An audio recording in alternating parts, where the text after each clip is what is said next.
Celtics Reddit podcast. Back out to Smart. Fakes the pass all the time. Three. Bang! It's Williams three. Lobs it up for Robert Williams. Taylor Brown. Tatum. Durant, the long reach. Tatum crossover pull-up jumper. It's good. 50 points for Jason Tatum.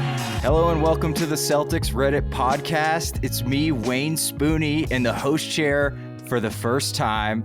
Scary thought. I'm joined today by my brother in pod arms, Celtics Jay. Jay, how you doing today, man? I'm doing well, and I came suited and booted. I'm ready to stay formal and on topic. As always. And we're also joined by a very special guest. Garbage. He's a regular member of the Celtics subreddit, a former mod ousted by a violent and bloody coup. That is user ParsnipPizza. How you doing today, man? I'm doing very well. Great to be on. And I must remind you, because my team of lawyers has reminded me, I'm not allowed to refer to it as bloody or violent. They did get coup in the decision, but I can't say it was violent. I'm sorry. The settlement agreement permits that. Yeah, exactly. And I got after I got traded to the Clippers for a first round pick.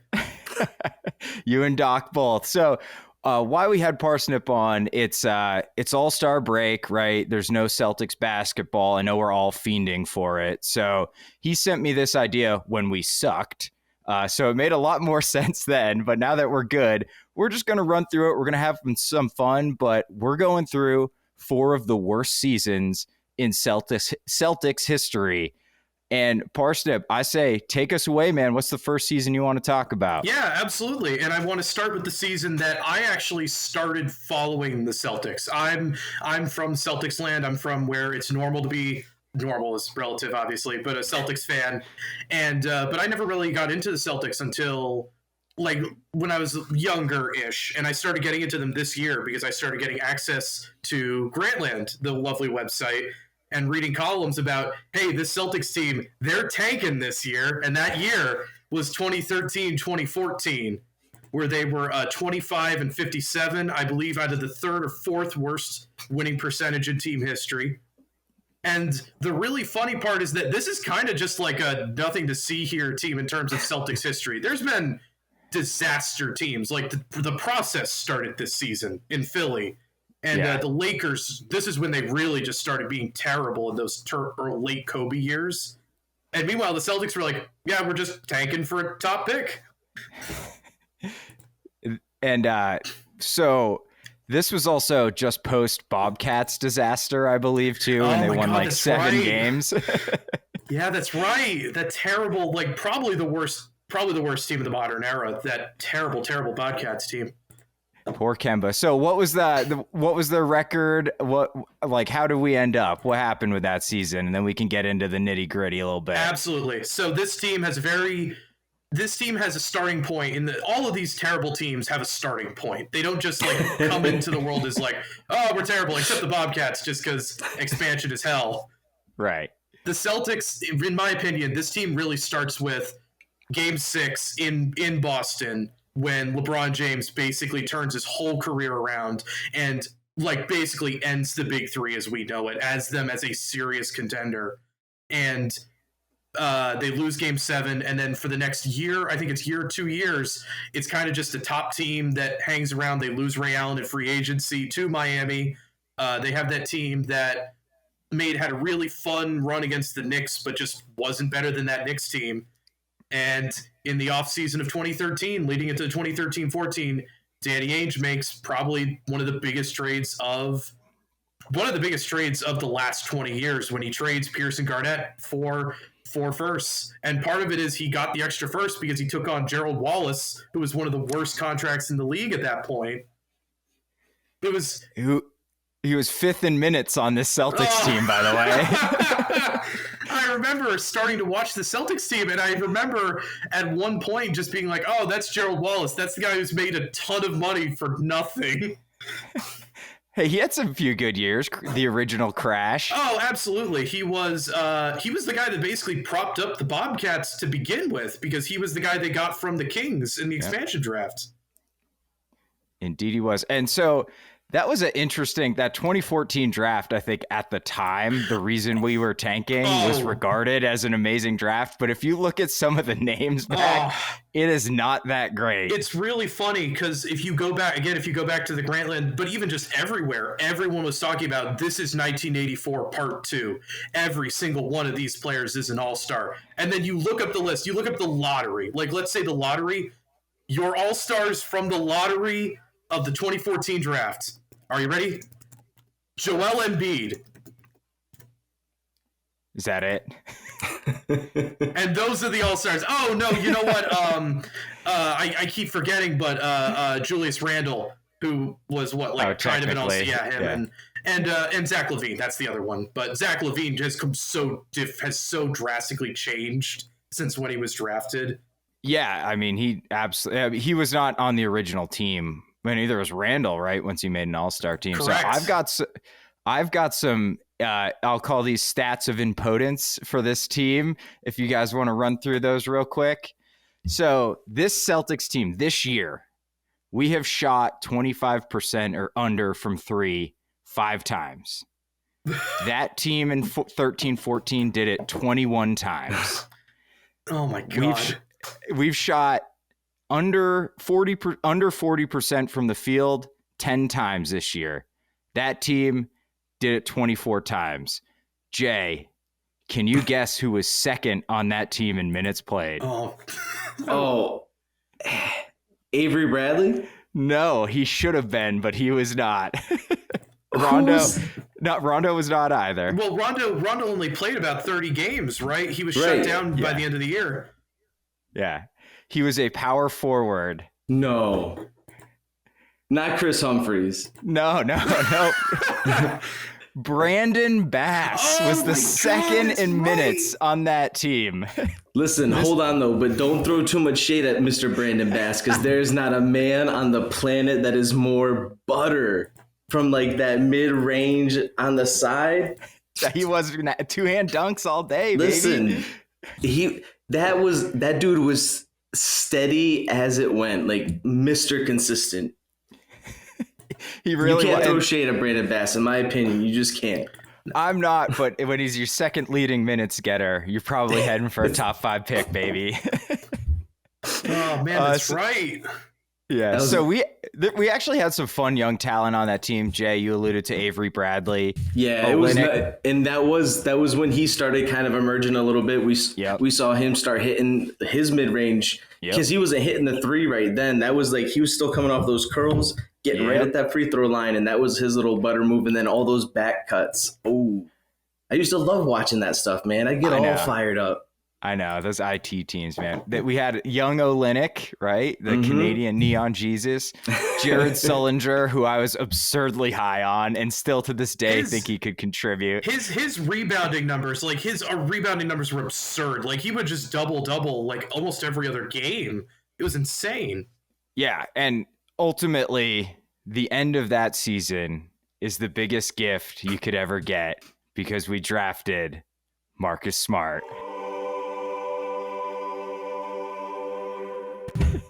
That was the Everything funny part. changed. Everything changed. It's true. He's never missed the playoffs. Changed. It's really funny because if you go back and you just see like all these people who were touted as like these are the next guys, like Wiggins, like Embiid was in that group as well, but like Zach LaVine kind of fell. Nick Stauskas was in that 2014 draft. That's right. That's right. We have it's Vivek going like Stauskas and like overruling a room of people, ironically, who were telling him to take Elfrid Payton. And it's like, oh man, we're gonna rue the day when we pass on Elfrid Payton. Sad part is they kind of do, even though a little bit, yeah. Payton sucks, but it's really funny because we obviously as a member of the Marcus Smart hive mind, it's really funny because you're always cautious of like overrating, especially just as like, oh, you know, his role is so specific, and you look at the rest of that lottery or the rest of that draft, like Jokic is famously like a second round pick in this draft, and he's probably the best or second best player. But of all the people in the lottery, Marcus was not a bad player to get, especially with Embiid off the board. He was a great player to get. Like the Bucks, the fact that the Bucks survived taking Jabari Parker is insane. And that's partially because they got Giannis the pick after Olynyk in the draft before. Ouch. And we'd be remiss. Ben would kick us off the podcast if we didn't mention this. Jordan Crawford awarded Player of the Week status, December 9th, 2013. Another day in December that will live in infamy. And it's worth noting because that we did start seeing some of what Brad Stevens could do with particular players and situations. And so again, like, this is where you have to look at some of these years where, you're clearly not competing for a championship, right? But what things are happening, because it's not like everyone's just standing there doing nothing, waiting for the next season to come. Like, people are still showing up and working. So we were developing young players. That was, and a young coach. Like Brad Stevens just showed up. For a people weren't even sure if he was going to make it. For a bad team, that was a very fun team to watch. Mm-hmm. I loved watching that team. And that's probably the big takeaway. It was kind of the hint to what Stevens could do with kind of not star players and his defense. We were middle of the pack in defense with, again, Brandon Bass being our second leading minutes getter. Like, you've got Avery Bradley, who would eventually get that all defense nod. But other than him, like, Rondo's not even playing. You're playing freaking Kelly Olynyk. That team had no business being even a middle of the pack defense, and they were good defensively. So, all things considered, we've had much worse seasons. Which brings me to the next season, if we want to run through the stats for us, Parsnip. I do want to say, just before we do that, I just want to highlight just the context of they had a really bad breakup with Doc. There's really no other way to put it. Like, he was not ready for the rebuild, and they traded him for a pick, which was a good move. But in the end, taking Brad out of college, out of Butler, we've seen so many college coaches get hired out of college, and it can't be overstated just like how incredible it was to get Brad Stevens straight from college, who right on the court, he's a top 10 coach the day they hire him. Yeah. And it's just like, think about who's the most recent like college flame out. Like John Beeline, you just hire college coaches and some of them just don't know what they're doing in the NBA. Really, Brad and Billy Donovan are the only two recent ones with any success. Usually it's a disaster. Calipari was an absolute disaster. Oh my God. And we'll come back to that at some point, I'm sure. All right. Hit us with the next season. Yes. So this is another team. This is a team that just kind of, this is where we come out of like my living memory. Like I said, I started watching in 2014, the 2006 to 2007 Boston Celtics. This was a team that had Paul Pierce as its best player, coached by Doc Rivers, managed by Danny Ainge, and it was a bottom 3 team in the league. It's just incredible. 24 and 58. 24 and 58, a 28th in the league offense. 103 offensive rating. That's abhorrent, especially even now. Oh, but this was a squad, yo. This was a squad. This was a fun squad. This was hold on. There's a lot of Celtics legends, quote unquote, on this team. There's something very important that's happening on the court at this time for me in my Celtics fandom world. There was a point at which in my adolescence that I got estranged from everyone on my father's side of the family. And it was, I remember I remember it clearly. It was the year 2004. And it was when the Red Sox were pursuing, breaking the curse of the Bambino, big deal out here in Massachusetts, not for nothing. And instead of watching that World Series with all the other men in the family, I was bunkered up in my upstairs watching a little tube black and white TV, trying to catch what I could of like some summer league rec games with Al Jefferson because of how excited I was that he was going to reclaim Celtic glory.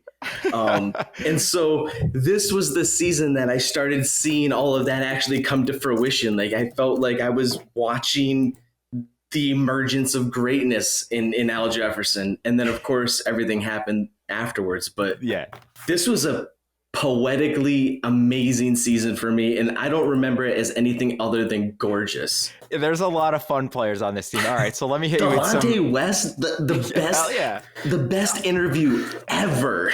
I understand that, like, part of it is like Jay, I love how much of a connection you have. This is a team that really had no business being this bad. You look at the names on this list. Yeah. Like, I'm just coming at it retroactively. You're reading down the list. Gerald Green, Tony Allen, very young Rondo, very young Al Jefferson. Like you said, Al Jefferson. Perk. Oh, Perk. Even freaking Leon Powell. Just, this is a roster that had no business being former number one pick record. Michael Alawakandi. I mean, come on.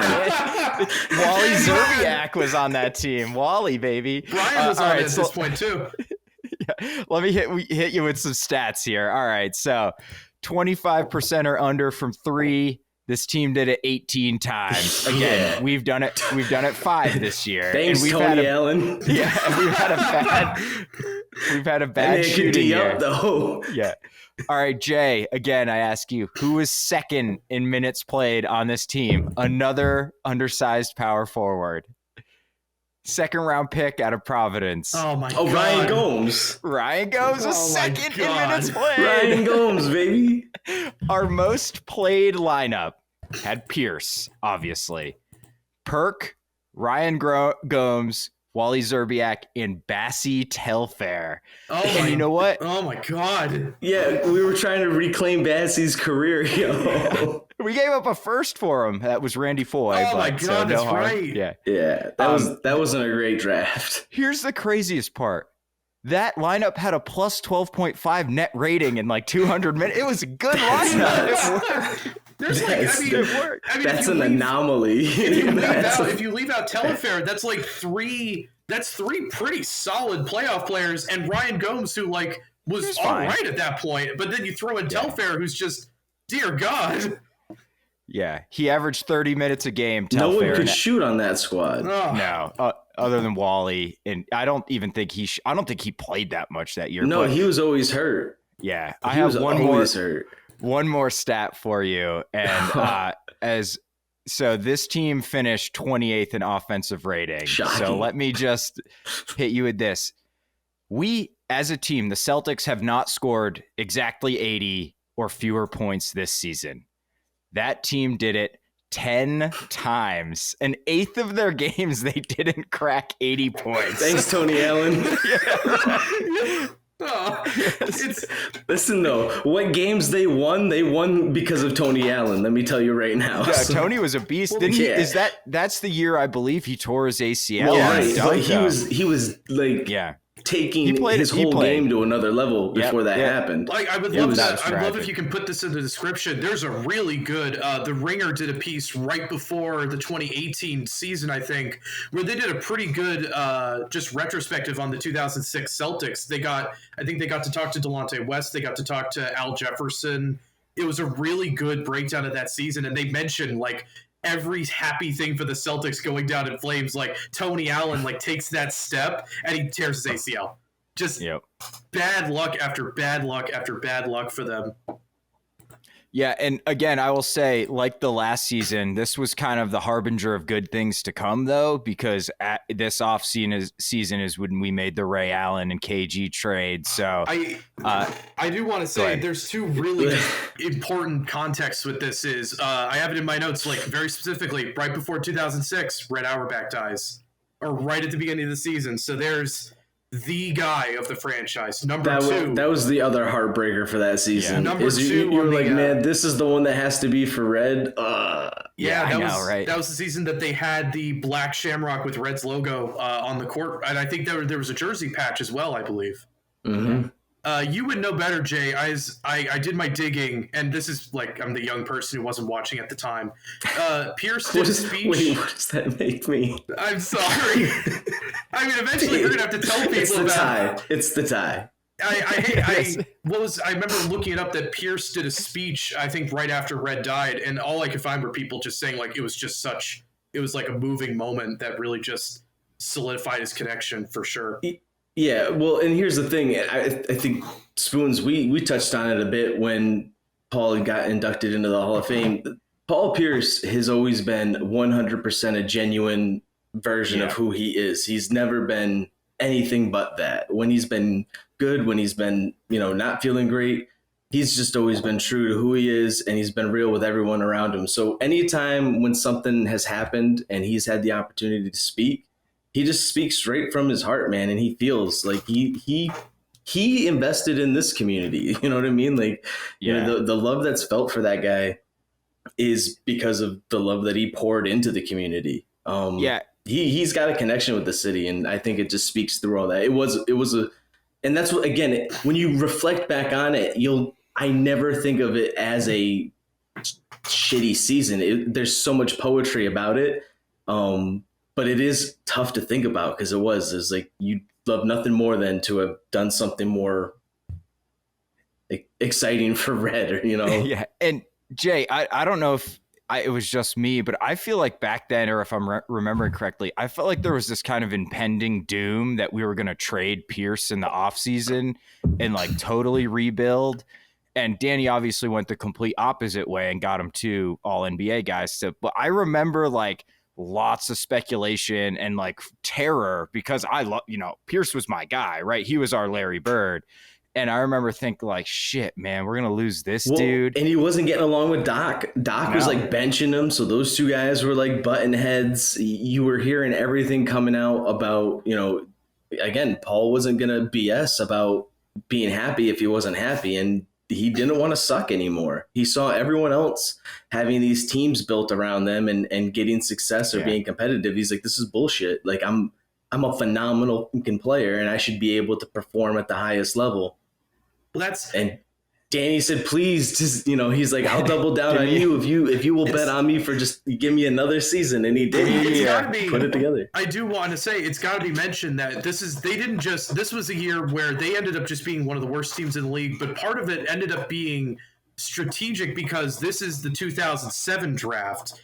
And you have 2 players at the very top of this draft. You have Greg Oden, the Ohio State center, who didn't impress people, but the tools were absolutely there. And this very lanky, very thin forward from Texas named Kevin Durant. And we know now that obviously Portland took Oden number 1. They no doubt regret that. No, not really, because Oden sucked, more so just Oden couldn't stay on the court. But we know now that Danny was like, I want Durant. He wanted to get Durant, and part of that was just undone by the fact that even though they finished with one of the worst records in the league, they got the worst possible pick they could have gotten at 5. Yeah, thanks, David Stern.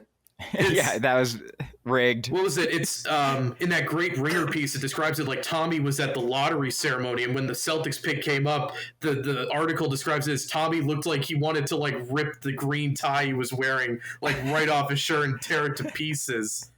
And yet, if we're to guess, we don't know what, like, it's going to be impossible to ever know what Danny wanted to do that offseason, if they had gotten Durant or if they had just found a way to get him. God only knows. We can definitely say that the plan he came up with was spectacular, to recover from not having a chance at Durant, to just turn into what he had, to turn it into Ray Allen, to trade Jeff Green, who was the top number 5 pick at the time, to trade him for Ray Allen. And like, what was when multiple writers, and the one obviously is Bill Simmons, who just is like, what is Danny doing trading Jeff Green for 32-year-old Ray Allen?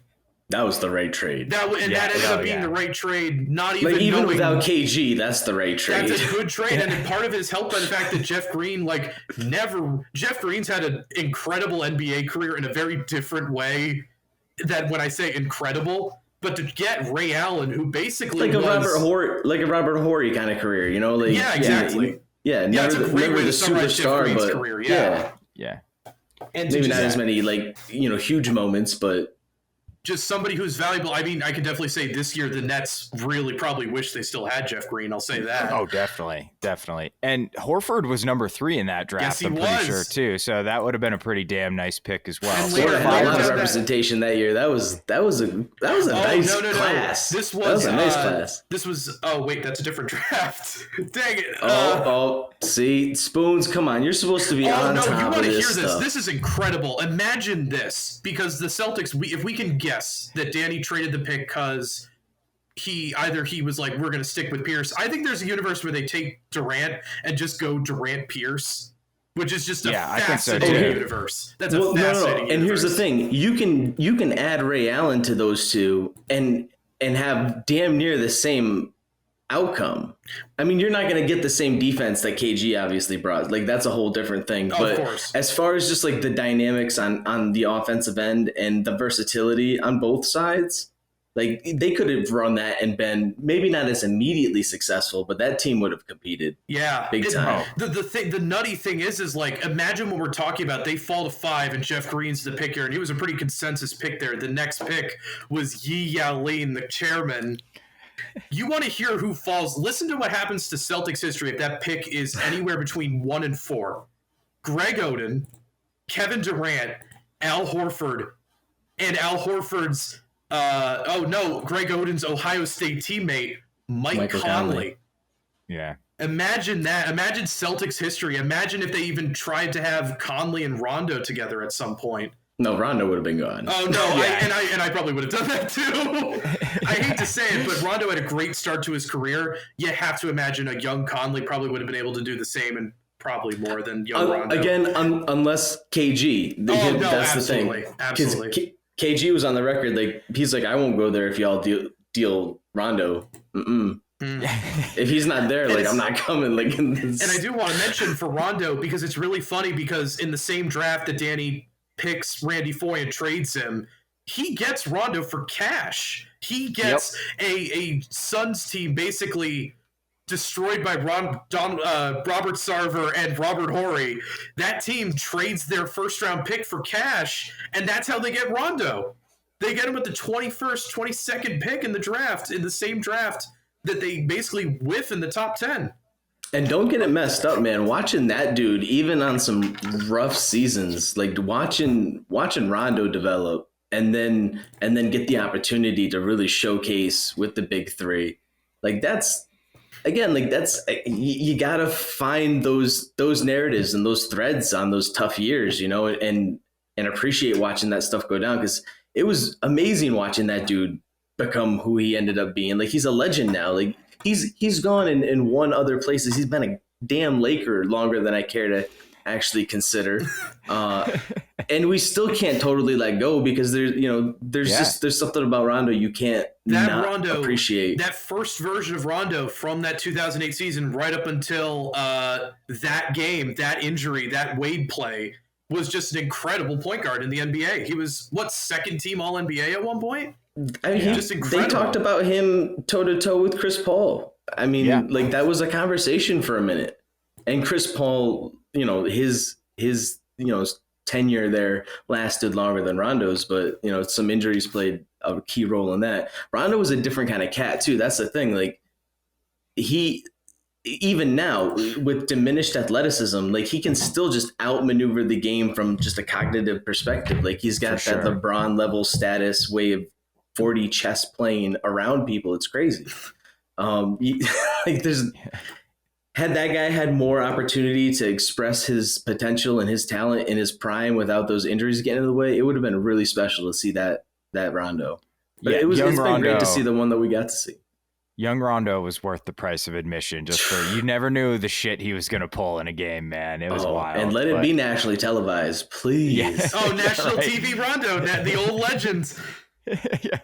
All right. So, speaking of all-time tank seasons, what's the next season you got for us? Unless you got anything else. It's funny we're doing this third. In my opinion, this is, since the shot clock was invented, since teams were not all a bunch of white guy plumbers doing second jobs, this is, in my opinion, the worst Celtics team I've ever looked at, I've ever watched ever. This is the legendary 1996 to 1997 Boston Celtics team. It has the worst record in team winning percentage in team history.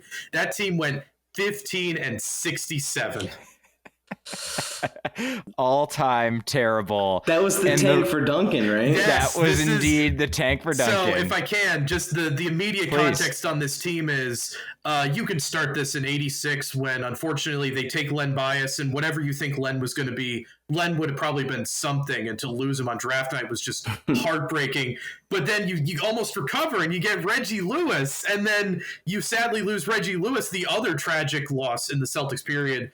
And eventually they just weren't hitting on picks in the Larry Bird years and the McHale years. And eventually those guys just ran out of gas. They just, especially McHale and Bird, they just couldn't hold up after years and years of 38 minutes a game.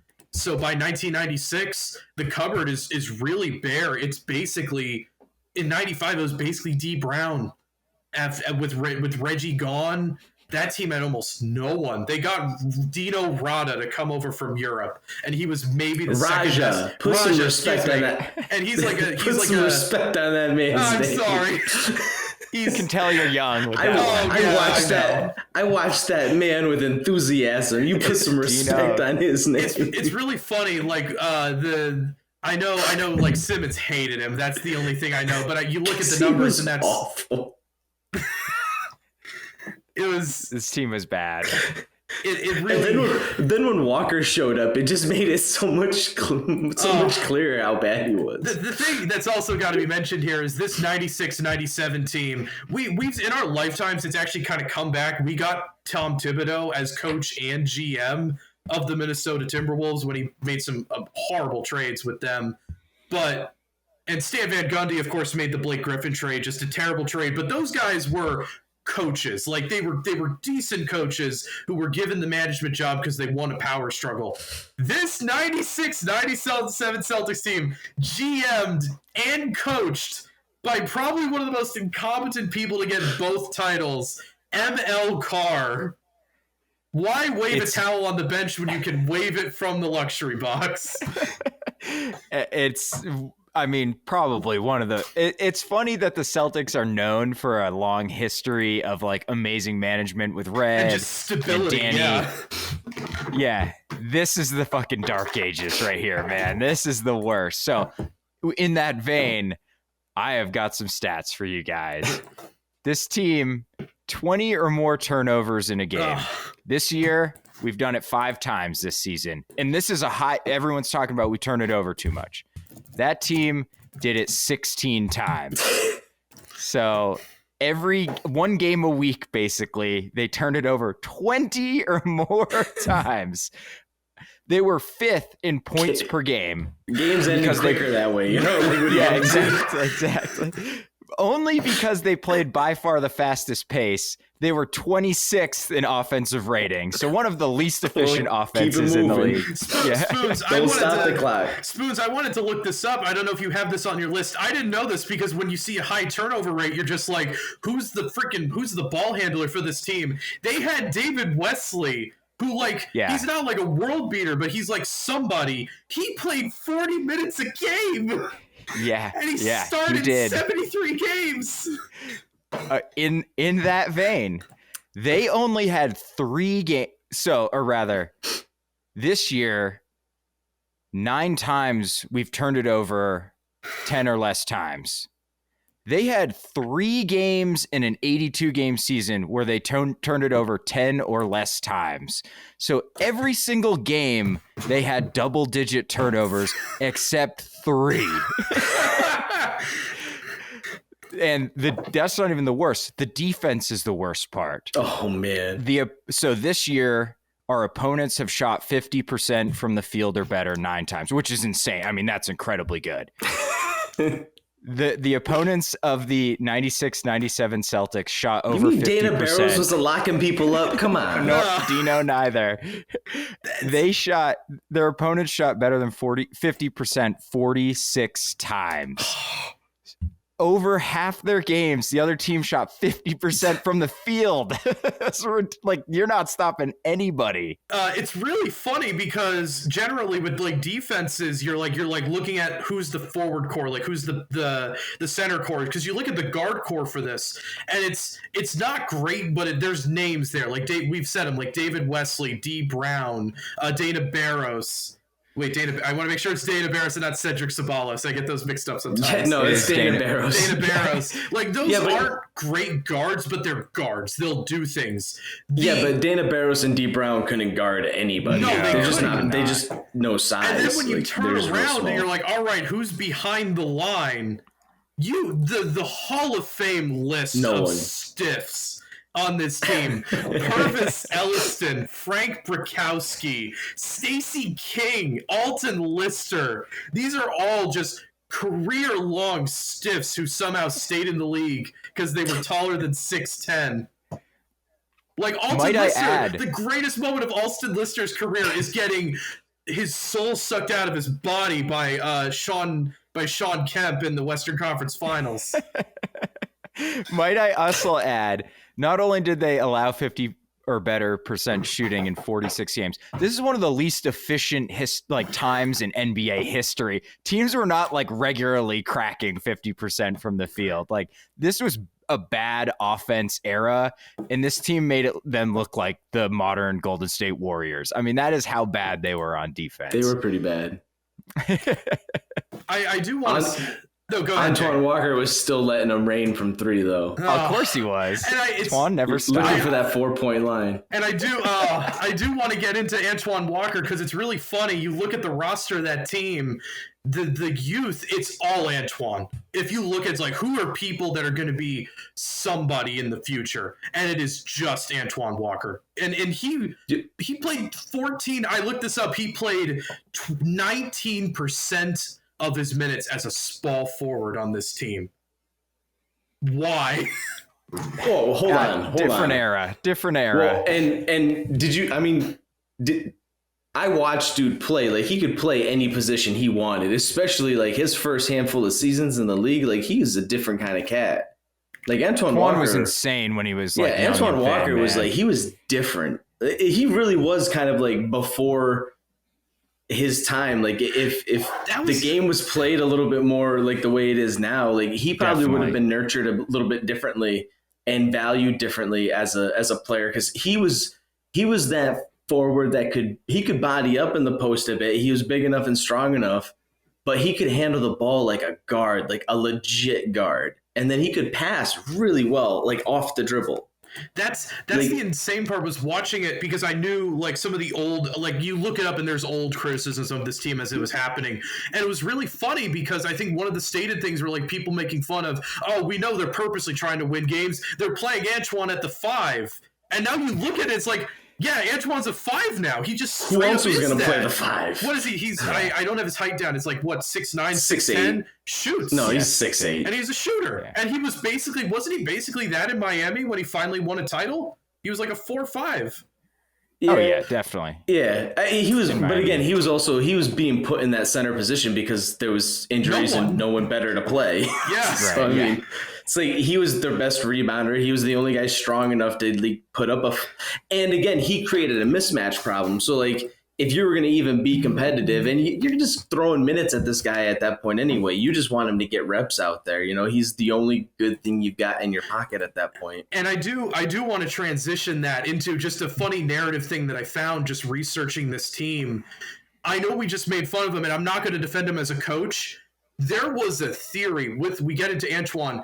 There's a theory here that you could say that ML Carr, the executive, knew what he was doing. Because I looked this up. They didn't get Antoine with their own pick. They got Antoine with a pick from the Mavericks. And like, I looked up this trade. It doesn't get mentioned anymore because basically it's a bunch of people who just didn't pan out. The season before this, ML Carr traded, I want to make sure I get the name right, Samaki Walker and Eric Montross, who at the time was like all rookie. And they traded him to the Mavericks for 2 first-round picks. And those were good picks. Montross went to the Mavericks. It was never the same. And they got Antoine with this pick. And then the season later, that's how they got Ron Mercer right after their eventual first-round pick that year. Mm-hmm. It's kind of incredible. Unfortunately, unlike the previous 2 seasons where they were a sign of positive things to come, in walked Rick Pitino after that somewhat effective and rebuild. Here's the thing that shocks me. As someone who watched Celtics basketball early 90s, mid 90s to the late 90s and everything in between since then and what have you, it's those Pitino years that, like, those are the dark years. Yeah, I was gonna say, yeah, the fact that that wasn't like one of the first seasons that came to mind, like, that dude didn't make one decision that worked out well. And that's, like, he didn't make one decision. He didn't even make a wardrobe decision that went well for him in his time in Boston. That man was a complete disaster. That's the incredible thing is you look at this and the headline story, we alluded to it, or Jay alluded to it earlier. This is a team where, and you go back in interviews and they were accused of it at the time. Now ML says we were tanking for Duncan. And this year, Tim Duncan from Wake Forest was probably one of the greatest college prospects we'll ever see. And that was a Celtics team that was there to do two things. I was going to say one thing, two things. One, develop Antoine Walker. Number two, be the worst team in the league so they could get Antoine Walker. But unfortunately, at the very beginning of the San Antonio Spurs, who made the Western Conference Finals only 2 years earlier, they lose David Robinson early in the season, and they sell everything to tank their way to the bottom, and they win the lottery, and they get Antoine. They win the lottery. They win the lottery to get Tim Duncan. But here's the thing.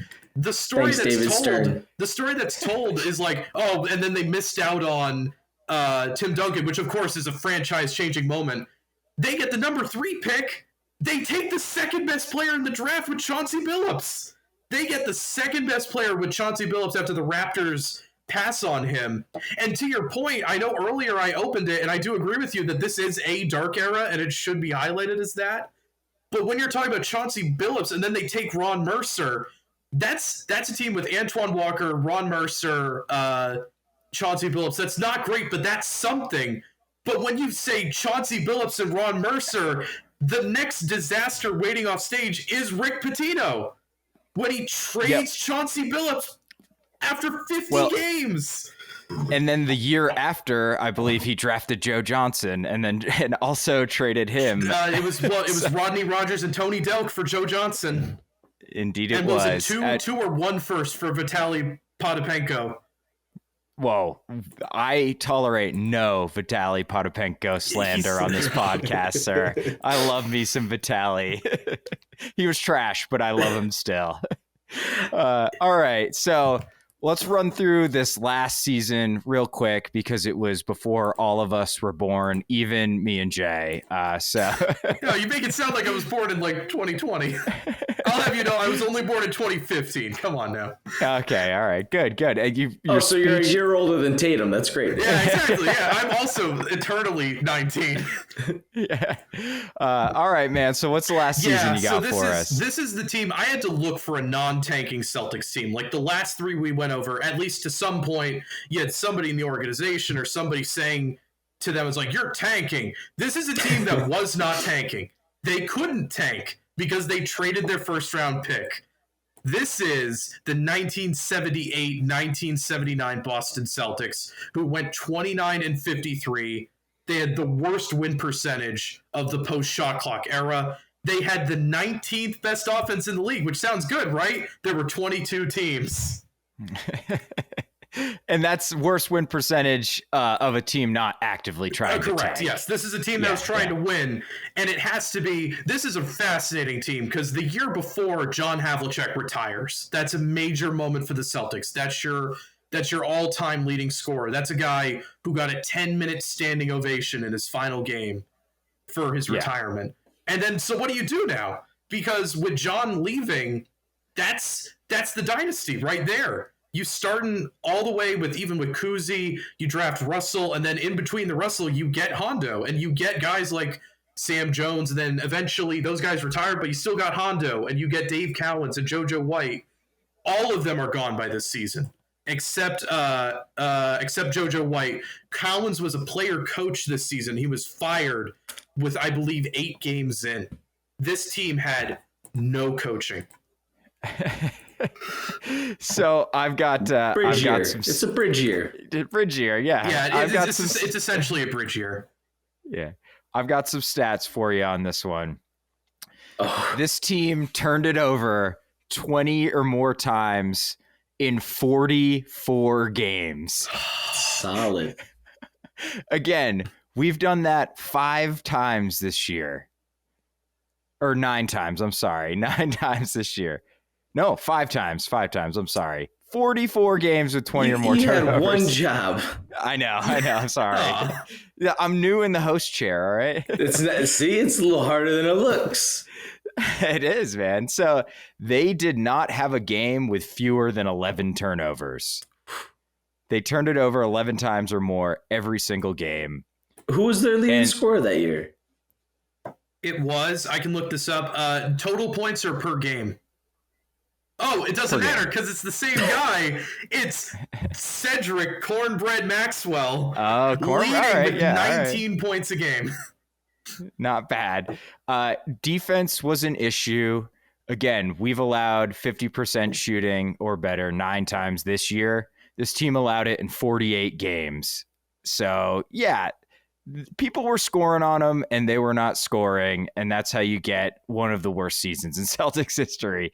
You had Max, though. So, like, you had a piece that was going to, eventually be a huge contributor to a championship. That is the thing. You do have. I won't say you have all the pieces, but you have flickers at this point. Like Cedric Maxwell's a big one, but it's really fascinating the overlap on this team because this is a bridge year in the most bridgiest way possible. I want to amend my earlier statement. You have Dave Cowan's player coaching. This is, I believe, Dave Cowan's it's his second to last year. Dave Cowan's like the 70s icon on the same team with Cedric Maxwell. Tiny Archibald was on the team by this point. Oh, that's a hell of a locker room right there. Absolutely. Yeah, right. I bet they had some fun. You're talking about having some fun. Rick Roby was on the team at this point. Okay. Larry Bird's eternal drinking buddy. It was such a different league then, too, man. Such a different league, both in how teams got built and put together and managed. And then, of course, just the dynamics between players and teams and what have you. It's funny to think about, like, from a fan's perspective, how that was, because the teams are covered so different then. Like, I wonder what that was. I just sent a message. I was trying to reach out to my pops because I know he'd love to talk a little bit about this particular season. I'm sure he's, got some takes. He'd be loving himself an audience to break this one down. Next time, man, we'll bring him on. I'd love to. I was about to phone a friend, man. I'd be like, get him on. Well, and speaking of Bird, he had already been drafted, and back then you could stay in college, and so we were just waiting for him. Yep, right, exactly. And remember, as this season's going on, by the end of the season, that 1979 national championship's been played, where you have Magic Johnson and Larry Bird taking these all-time college teams and having one of the greatest championships ever. And just knowing as the Celtics, we've got that guy. He's coming here next year. Yeah, that was Red just like playing in 4D chess. Yeah, like, it's very funny that you bring up Red here because Red Auerbach is a man of great renown in the franchise, and we just talked about how tragic his passing was, and he built this 80s team. This season has the worst Red Auerbach trade that has ever happened when in the middle of February. So Cedric Maxwell was the team's leading scorer this year, but they also had another person average 20 in 20 games when in February, Red traded 3 first-round picks for Bob McAdoo, who came to the team and made no impact on a team that could not win games and could not stop anybody. And Red traded 3 firsts, his own pick, a pick they got for JoJo White. So they traded JoJo White and got a pick for that. And then a 3rd pick who I think they got for trading, might have been Don Chaney. But they traded 3 first-round picks for Bob McAdoo, and it's like one of the worst trades in Celtics history. Yeah, it's all right. He made up for it. He did that. He did. He did. That is funny though. Like, I wouldn't. Yeah, I never think about that. That's not even a trade that like comes to mind when I think about when Bird comes the next season, it really makes you forget about that. That's the thing is you get a gimme. That's the thing is that next season, like, that's a terrible trade, and he literally undoes it because the next year you have Larry Bird, rookie Larry Bird, and you have him with Tiny Archibald and Cornbread. That team makes the Eastern Conference semifinals. It makes the second round of the playoffs. Well, then he wheels some crazy deals and gets Robert Parrish and McHale later. Here's the deal. Yeah. Here's the deal. He trades Bob McAdoo because way back when free agent compensation was absurd. You could literally get anything for a team like a ham sandwich. You could get anything for a team signing one of your free agents. And the Celtics signed ML Carr as a free agent from Detroit. And originally that was just going to be, we were going to give them a pick. But what it ballooned into was we signed ML Carr and gave them Bob McAdoo in exchange for 2 first-round picks. And one of those first-round picks was the Warriors' first-round pick. What? Which in 1980 became Joe Barry Carroll because that is the number 1 pick. So Red Auerbach trades 3 firsts for Bob McAdoo in a horrible trade, but then he trades Bob McAdoo for the pick that he turns into number 3 in Parrish. He has the number 1 pick and turns it in when Ralph Sampson said, I'm going to stay in college, who would have been the number 1 pick in 1980. Red trades that pick. All the dots. Yeah, he trades that pick, and that's how he gets Robert Parrish, this disgruntled center in Golden State, and he gets the number 3 pick, which he uses on Kevin McHale. So in one trade, he gets the rest of that 80s dynasty all together on a team that already had Larry Bird and Tiny Archibald. Like I said, 4D chess, man. And that's why we don't care about the Bob McAdoo trade. That's why we spend our time writing 2,000-word articles about Perkins for Green. That's right. Yeah, right. That's right. Exactly. All right, man. Well, that was super fun. Thanks for coming on. Love to do something like this. Yeah, it really was. And we'd love to do something like this again, maybe in the off season when times are a little slow. So we appreciate it, Parsnip and Jay. Thanks as always for joining me. Next time, though, it's your host chair. It's too hot for me. All right. Well, thanks, everybody. It's been the Celtics Reddit podcast. Okay, he's got his own show to host now. He's got to get on and host the other 5 podcasts. It's much easier when it's just you. All right. Thanks, guys.